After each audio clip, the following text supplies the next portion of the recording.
Virgil, obviously you wanted desperately to end the losing run today. It hasn't quite happened. Why do you think not? I think because obviously we conceded a very sloppy second goal. We worked so hard to get back into the game. We created opportunities to score the winner. But if you concede the second goal like that, obviously that's a disappointing part. And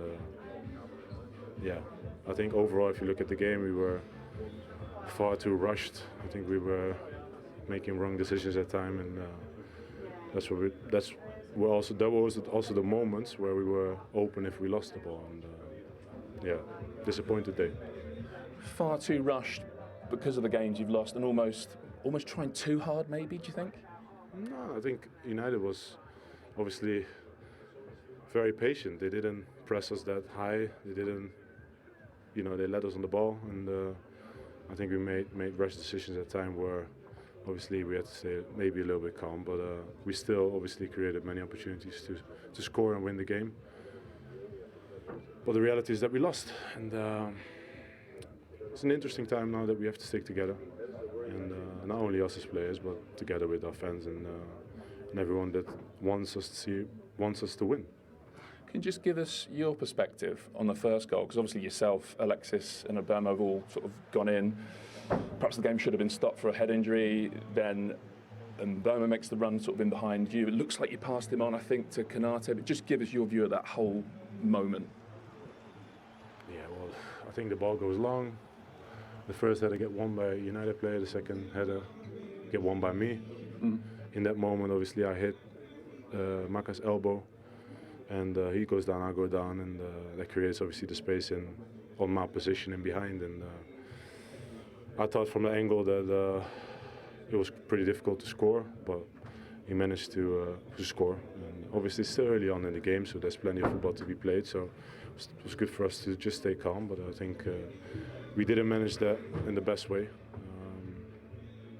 And that's obviously a disappointing part. You said in one of your earlier answers, this is an interesting moment now. What's needed from the group to sort of get yourselves back on track? Well, first and foremost, stay humble, stay working, and try and keep your confidence as high as possible. Because obviously, when you lose, your confidence could drop a little bit. But it's about staying very calm. And we've been coming from a season when everything was, it was unbelievable, and everyone was praising everyone and positive, and obviously we became the champions. So and everyone was obviously cheering for us as well. And when things get tough, it's important that we keep that same mentality of being there for each other. It's still a long season, obviously it's easy to get dragged into a negative spiral, but it's down to us to keep working, stay humble, and improve ASAP. When you get the opportunity to obviously show your quality and win games. But we also have to, and I mentioned it before already, you have to put things in perspective. We're in October now, so many twists and turns can happen, but the reality is that we come over four defeats in a row now, and we want to turn it around ASAP. Thank you, Virgil. You're welcome. If you play United, that comes here with a low block, with playing a lot of long balls, then you know that is going to be difficult, because it's not easy to play through them, and you don't get the chance to win the ball back high up the pitch and then create your chance. But it makes it even harder if you, after 1 or 2 minutes, I think, 1-0 down. And if you would have told me before the game that we were able to play against the low block with the quality players United have, against a team that plays so many long balls, we would be able to create so many chances, I would have said I would take that immediately.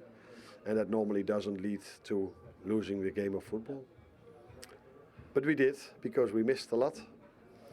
And the few chances we've conceded led to 2 goals conceded, where again a set piece is partly the reason why we lose this game. I could see from where I was sat that you weren't happy with some of the officiating for their first goal, for a penalty you might have had during the first half. Did you feel those two were big moments and didn't go the way they should have gone? I think if you lose a game of football, especially after you've lost 4, maybe you can have the emotion in the game, but I should not talk about that's at this moment of time. No excuses. We've had more than enough chances to score a goal where we then maybe didn't need that penalty if it was one, yes or no. I don't want to talk about that. We should just focus on ourselves. If we have so many chances, you need to score more. And if you are 1-1 and the game is completely there for you, and you then have to defend one set piece, defend it better than we did. And this is where we should focus on. And that there is emotion in the game about decisions, yeah, that's, I think, quite normal. Every manager has this. But I should not talk about this after the game. Is that pattern a concern? Getting yourselves back into a game, getting level, and then losing it late on? Nah, it happens just 3 times in a row. So yeah, we've made many offensive substitutions to turn the game around. And I think, I wouldn't say that worked, but in the end we've created a lot of chances throughout the whole game, but mainly after the substitutions were made. And yeah, then of course you don't have maybe the same structure in defending a set piece as you have when you start the game, because it's every time when someone gets off, there's a lot of work to be done, who does what. But sometimes it's then not about who does what, it's just about making sure you don't concede. But our mindset in that moment of time is maybe only on scoring, because we think we deserve to win the game, and we forget that in the I don't know if we forget, but it comes across like that we forget this 1 or 2 single moments where we have to defend.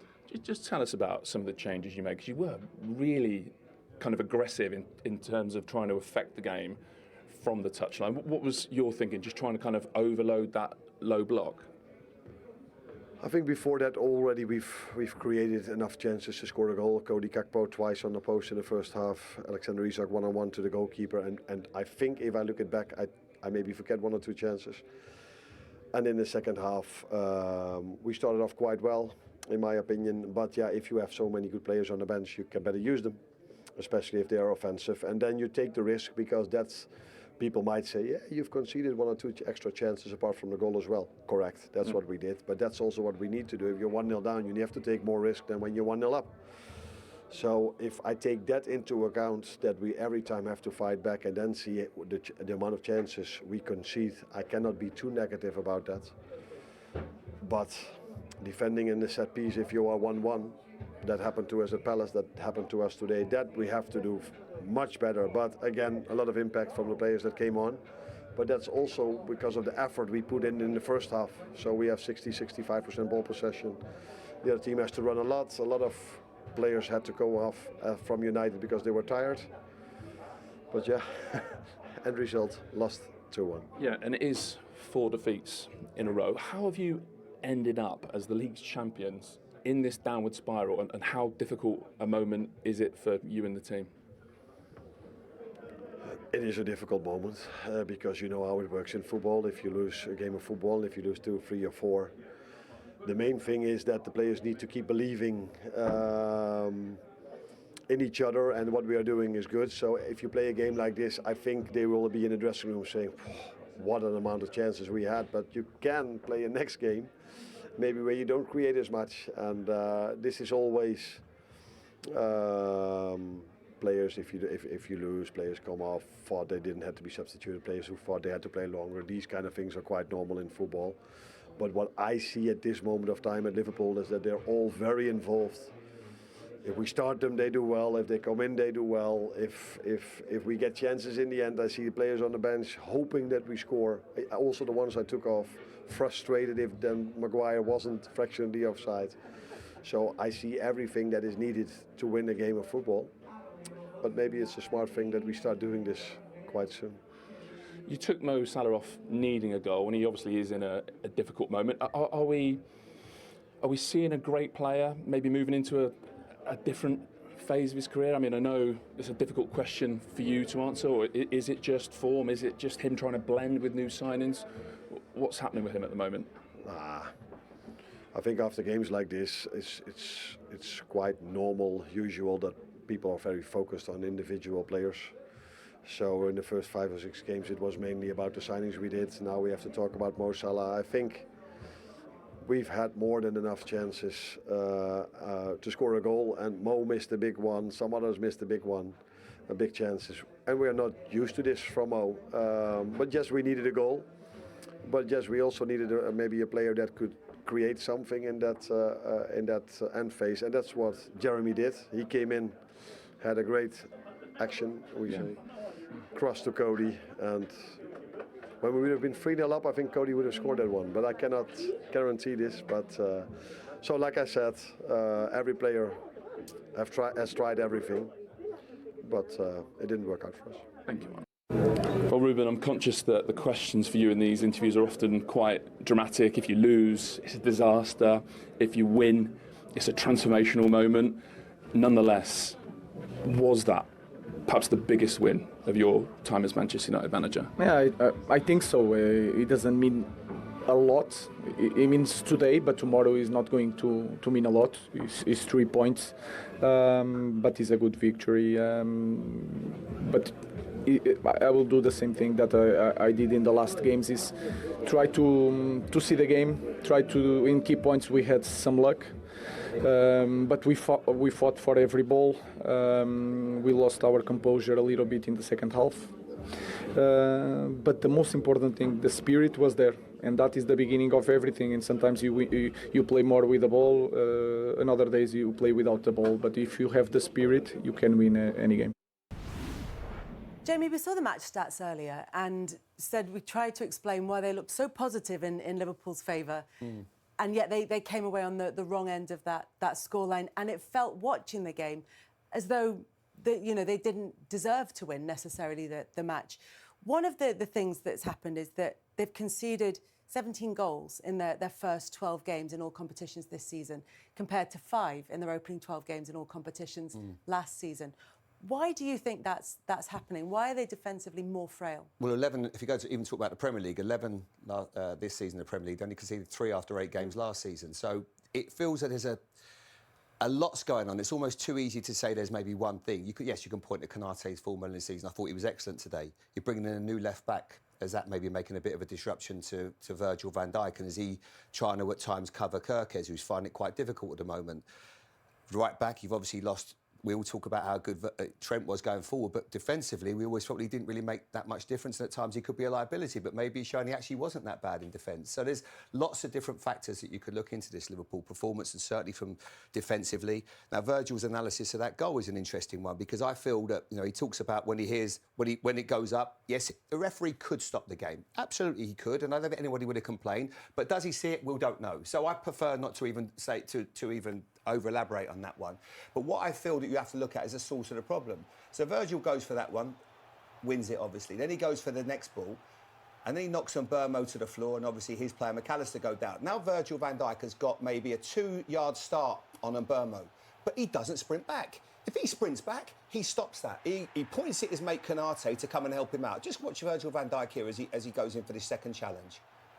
I feel if Virgil goes and sprints back as quickly as he can, there's absolutely no doubt in a flat race he wins that. Brilliant by Diallo, absolutely, and really good by Burmo. Great finish. But Virgil can do much better from a defensive point of view. From an attacking point of view, Roy obviously will show it again. You can see from Man United's point of view. Brilliant, yeah. Good start, good run, great ball. And again, yeah, just sloppy from Liverpool. I think the keeper's got to do better as well. And a dream start for United, of course. But Liverpool did look edgy, and they do look like they're forcing things. They do look like it's balance, whatever, the chemistry's not quite there. And Van Dijk said rushed was the word. Yeah, possibly so. But when you're a centre-half and you're a big player, and last year was on about who's going to stay, and he signs the big contract, and then you're giving up loads of goals, then I'd be looking at him. I'd be looking, what are you doing? Particularly as a big leader of the team. And we're looking at moments, and I think a couple of years ago he spoke about Man United coming here and parking the bus and being critical of United. Well, they've scored 2 today. They scored 2 last year, and you're the centre-half of this team. Always start with the man in the mirror. Always start with, because he's a big leader. We talked about United's Maguire turning up today, and I was just today, and Bruno and stuff. But Van Dijk, if you're the centre-half and your team are all of a sudden giving up loads of goals, you've got new people coming to your club, you've got to have a good look at yourself and going, am I really helping these lads? Am I getting a grip of people? And little incidents we saw with the goal there, yeah, we'll give United plaudits. But I do look at them going, are you really sprinting back? And what happens when you become champions? The biggest challenge is the next year, because people are looking at you going, you're the champions, we're going after you. Even United were coming today, and United attacking players certainly had a bit of a swagger about them. Whereas Liverpool, they struggle to deal with that. And the stats, we're talking about stats. I think a really important stat in football is the scoreline. And that's it. And Liverpool, the manager said last year, Liverpool won loads of games by the odd goal. They're now on the wrong side of it. And again, they're losing lots of late goals.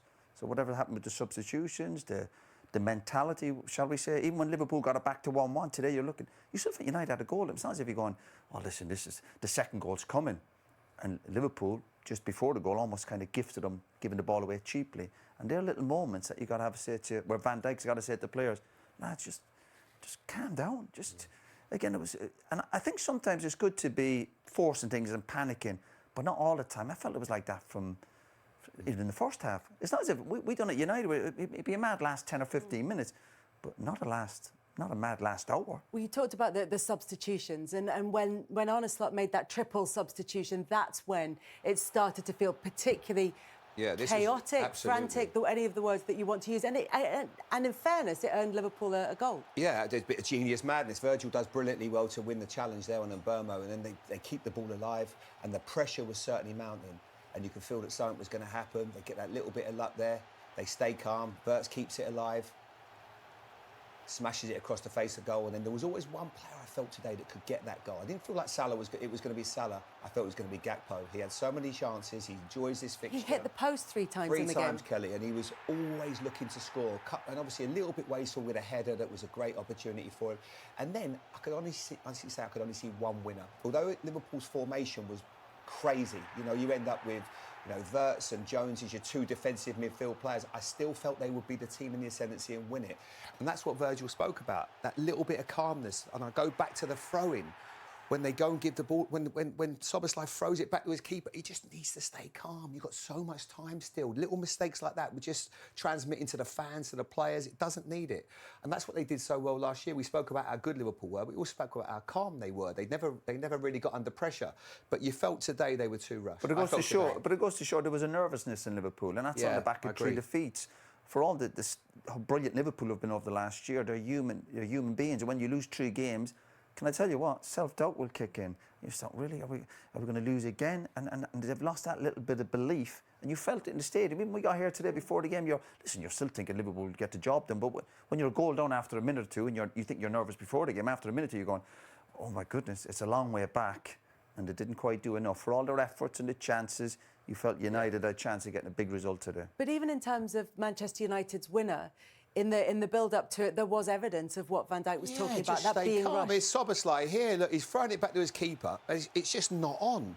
And Mbermo goes and presses him, and then you can see there's a little bit of panic. The keeper's obviously, look, he's throwing his arms up in the air. Then they don't win the second ball. Harry Maguire wins that. Right, now you're on the back foot. They work it really well. Sesko's good feet. Cunha, who's been excellent, and certainly in the second half, keeps the ball alive. They get a corner. That's where the goal comes from. It's just a case of staying calm. And that's where you use your experience, Kelly. That's where you've got to use your experience. Yeah, and it's madness with the throwing. Just go down the line. Yeah. But then a bit of brilliance from Bruno there. I mean, this won't go down as a goal necessarily straight from the corner, because obviously it gets played out and ends up back with Bruno Fernandes. But are you concerned about Liverpool's defensive record from set pieces, Jamie? Given how big set pieces are, particularly this season, we've seen a big increase in how effective sides can be, from Arsenal benefiting hugely. Well, you looked at the substitution. Like when you take off Gravenberch and then you bring on Jones and Wirtz, you lose a big header of the ball. And Roy and I were saying during the game, look at the size of United all of a sudden. They look a really big side from every single set piece that comes in. They've got big players. They bring on Sesko, 6'5", 6'6", whatever he is. So there was a few mismatches there. So yeah, set pieces are a big, but. There's sometimes you just got to take leadership. Konate, can he deal with it? Virgil van Dijk. And the chaos I felt towards the end of the game. Jamie Carragher mentioned it a few weeks ago, and I think it was before the Chelsea game. There's a bit of basketball all the time with Liverpool. It just never feels like there's that control. But even when the ball goes out to Bruno, if you look at the Liverpool players' body language, if we can go back to it, a lot of the Liverpool players, 5 or 6 of them, are running to what... As a player, you must know your players. You look up... I see the ball. If you run here and when it goes back out to Bruno, just run here. You run about body language. So this ball's going back out to Bruno. Look what Liverpool players are running. There's 2 or 3 running out. You're going, it's going out to Bruno. Know your players. There's a good chance he's going to push it back into a good area. Yeah. So still, your priority at this one time is protect your goals. Protect your goals. I know they're playing off the cuff stuff and it's a bit mad, but there's 4 or 5 on body language. Watch when it goes out here. They're running out. What are you running out to? Well, Gakpo ends up, he's at the back post, he ends up as the furthest player there. There's a saying, a lot of these players are on the outside looking back in. if you're defending and you're defending for your lives and you've got that hunger, you've got to be inside and facing onto the game. You can't be stood here looking at the goal somebody's scoring against you. You've got to be goal side. There might be one or two of you, maybe someone on the edge of the box, but too many of them are. When it's going back with De Bruyne, going, what can we do? I go, no, don't worry about getting there. Bruno's going to put it back into a good area. That's what Bruno Fernandes does. He's a brilliant player. The rest of his brilliant, yeah. This sloppiness, decision-making, which is costing Liverpool. The goal at Chelsea, Robertson, people not being aware, as if they're not aware of people around them in the box. You go, where do you think these players are going to be? Where do you think Harry Maguire is going to be hanging around? He nearly scored the winner last year. Don't worry, he's going to try and sniff out a chance. So it's almost like naive, really naive defending from the Liverpool as a team, not from one or two players as a team. And that's where your senior players have to say, lads, when the ball's here, let's just sit in and let's defend our box. Then we can counter-attack. But they're almost trying to counter-attack when they haven't got the ball.